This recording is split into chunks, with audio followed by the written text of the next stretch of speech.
International. This is World News. In the United States, nearly 1.5 million students in California public schools have limited English skills. So some classes are taught in both English and Spanish.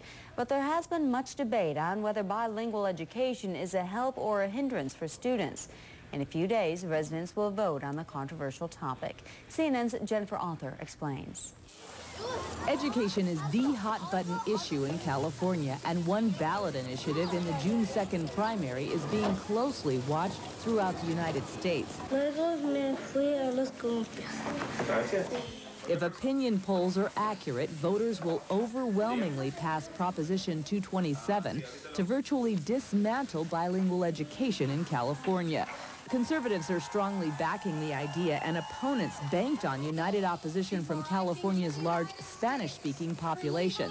That hasn't happened, at least not yet. Polls show rank-and-file Hispanic voters actually support getting rid of bilingual education by 2 to 1. They should just go with the English-speaking language. ¿Por el inglés o no por el inglés?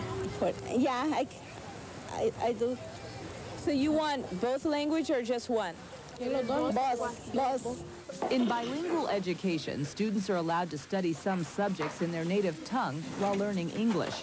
Under Proposition 227, they would be immersed in classes to learn English for up to 1 year, after which all instruction would be conducted solely in English. Educators defend the current system. If I had to think of having youngsters come into school and not be able to use their own language, I don't know how they would ever acquire the academic skills necessary. Millionaire GOP businessman Ron Unz is bankrolling the initiative. The children leave the public schools not being able to read English or write English or even speak English properly, and that's a disaster. A lion's share of funding to oppose Proposition 227 comes from the head of Univision Communications, one of the most prominent Spanish-language media companies in the country. Univision chief Jerrold Perenchio has ponied up $1.5 million from his own pocket, almost twice what Unz has spent. The money's gone to mount an air war that will peak in the days ahead. Proposition 227 establishes a program to intensively teach children to read and write English as soon as they begin school. President Clinton says no on 227. The proposition is backed by Republicans like Governor Pete Wilson and Los Angeles Mayor Richard Riordan. It's Wilson's backing that's become controversial.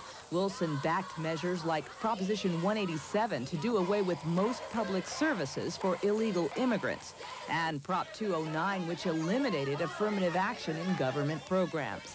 Both have hurt Republicans with the state's growing Hispanic vote. Unz wanted Wilson to stay out of the bilingual fight. What I was concerned about was Pete Wilson becoming in any way publicly identified with our initiative. Political analysts will be watching closely how the Hispanic community votes. It will affect the fate of bilingual education and may say a lot about the future politics of the country's fastest-growing electorate. Jennifer Arthur, CNN, Los Angeles. And that's our report for now. Insight is next. I'm Denise Dillon. Thanks for watching.